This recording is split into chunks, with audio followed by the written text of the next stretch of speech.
How are we all doing? I hope you're keeping well out there. So today I thought we'd have a quick look at this little Philips television set from 1971. Now I was presented this last week by a friend of mine who does house clearances, and I haven't got anything off him in about 6 months or more, and yet the last couple of weeks I've gotten phone calls over various bits of stuff here and there. So I was presented, this is one of two televisions I was presented with. The other one was a Panasonic, which we tried and worked, of course, straight off the bat. This one, however, I was a bit reluctant. They had both been exposed to rain for 3 or 4 days. Now, of course, the Panasonic, the Japanese stuff doesn't seem to mind the damp at all, and it just worked. This, however, I'm not so confident about, because the line output transformer is a totally open unit. It has no encapsulation at all, so the windings are out in the fresh air, so the damp's going to get in. Now, we've had it drying out here for the last week and a half, so you know, we're moderately hopeful, but it's sort of a shot to nothing really. The television is in very poor cosmetic condition. It's missing a couple of knobs and that, and it's seeing better days. So as we say, it's from 1971, so it makes it 52 years old, nearly 53. And it's a model X12T740 for those of you playing along at home. And we did have a quick look at this on the live stream last Sunday. And you'll have to forgive the rain on the roof of the shed. It's raining quite strongly outside at the moment. Weather hasn't been too great at all.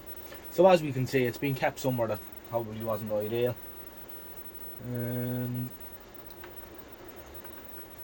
As I say, we were looking at this, so I didn't put it back together the other night.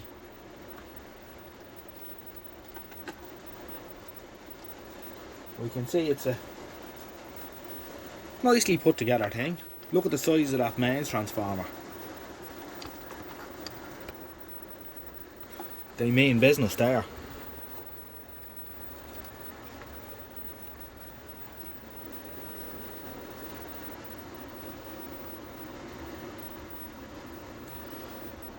And of course, you can see what I mean about the line output transformer here. There's the bobbins there, if we can see. You know, there's no encapsulation or anything, it's just the paper bobbins. There's the overwind for the EHT is encapsulated, but that's never really a success either. And then this here is the EHT rectifier diode. And there's the EHT going up to the tube. Tube is our old friend in these portables, the A31120W, 110 degree tube, so it makes it quite slim. So thinking about ways to power this up, so we don't have the special plug for it. So you've got your 240 here, and then if you had your special plug for 12 volts there. I think we will try, however, to start it up on 12 volts. Just might be a bit more sensible given that option is there. Now, as I say, I'm not going to get too heavily invested into this set. It's not really worth it, unfortunately. Of course, another thing that makes me a little bit hesitant to bang the mains on it, although it wouldn't stop me. And look at that paper cap in there across the mains. 0.1 microfarad, and he's just waiting to explode. So we might get a good bang out before the day is out. Having a look at the front, we can see we're missing a couple of knobs. Funny enough, it uses the same knobs as on the GA, and I should have a few of those kicking around. And the tuner's kind of interesting. It's a multi-band tuner. It is a continental set, I suppose, retuned for Ireland. If you can see, this outer wheel here changes band. So you've got A and B on band 1, C and D, band 1 also, and then that's band 3. Actually, it's coming out better in the camera than in real life. I can barely make it out through the window, but it's quite bright through the camera, and then it's a little bit sticky, but there's UHF there. and this isn't great. It obviously wants to be freed out and cleaned and whatever. And you've got the little marker, so you know where to find your sets.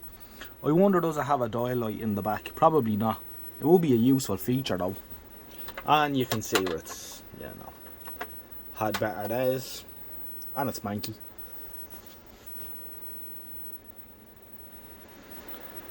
However, I think the approach to this will be DC from the bench power supply, and we'll see how we get on. So I'll set that up now. Right, bench power supply set up. Just like the G8, it has a pull out to switch on knob.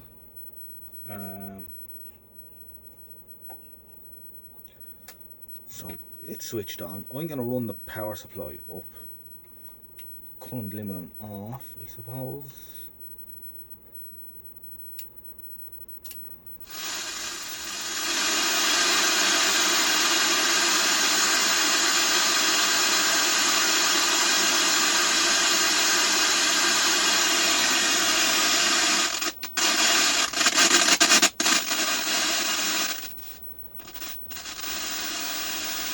And we're on. Now, do we have a tube heater? We must do, because we've got a raster of some description, look.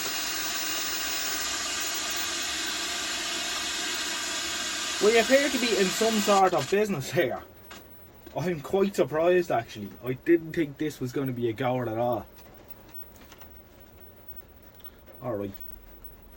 What's she drawing? She's drawing about nearly 2 amps at 12 volts. And the tube's brightening up nicely as she's on there. Frame rate doesn't look quite right either, but however, let's get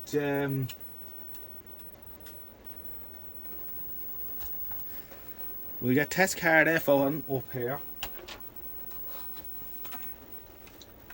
and then we'll see about getting the picture on. Zip, zip, zip, come on. I think I'm going to have to replace my DVD at some stage. It's starting to do a lot of making a lot of strange noises. There we go, there's test card F. Now I think the easiest thing to do would be to go for a band 1 frequency, so we'll just pick, I don't know, 55 megahertz sounds like a good start, doesn't it? 055 input. That's it. 055. Right. We'll look for band 1 on this.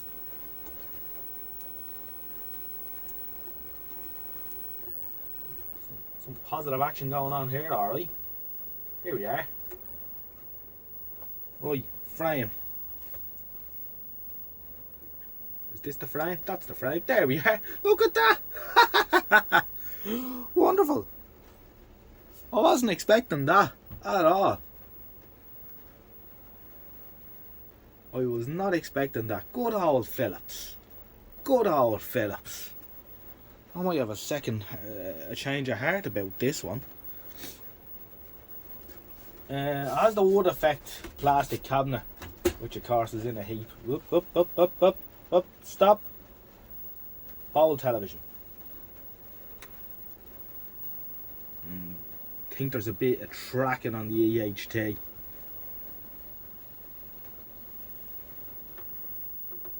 Yeah, that's... Tell you one thing, lads. Let's see if I can turn it around to the camera. No, without shorting out the leads.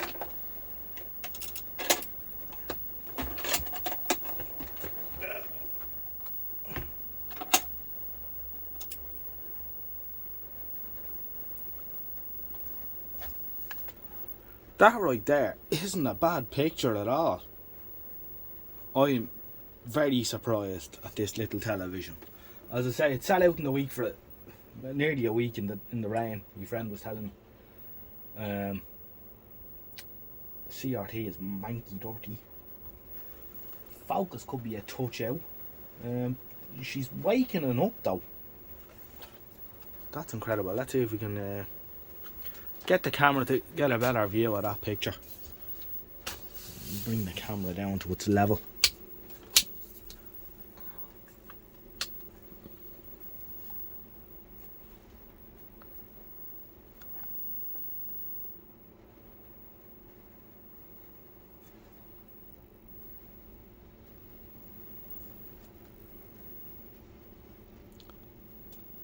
I think that right there is very impressive. And the picture, I'm just noticing as it's on, it's getting better. That's really good. That's impressive. 1971. Here she is, 51 years later. She's seen better days, but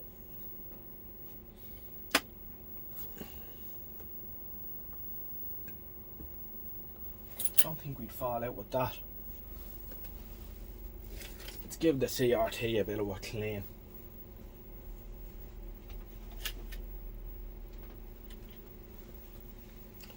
We'll clean our face. Not all to do, this will do. Get the worst of that dirt off.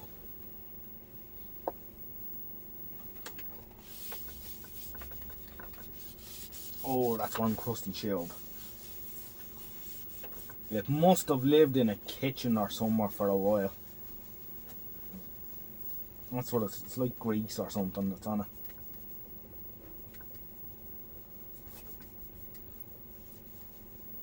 I love cleaning a filthy CRT face while they're on, because you can see the picture improve in front of your eyes.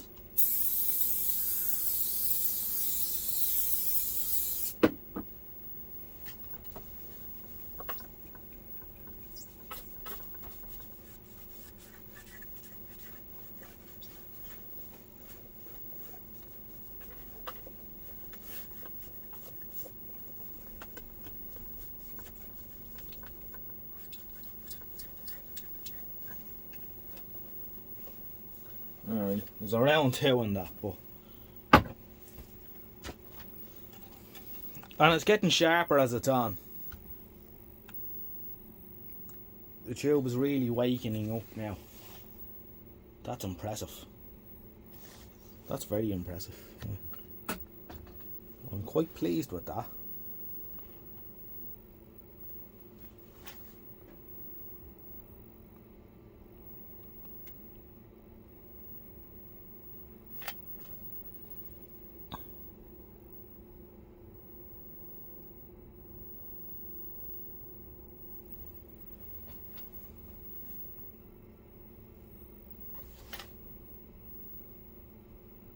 I don't think there's much more to be said on this one. I'm not going to get any further into it now.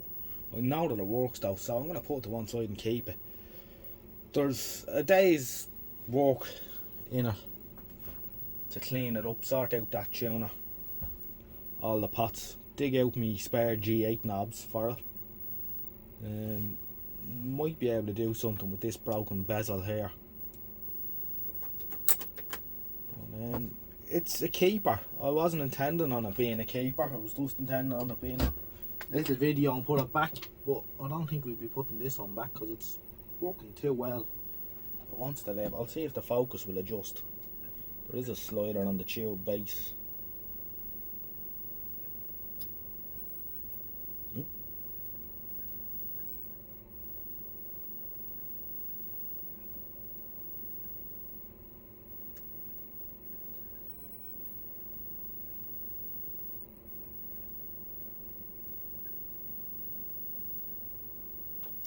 I think that's about as sharp as you'll get.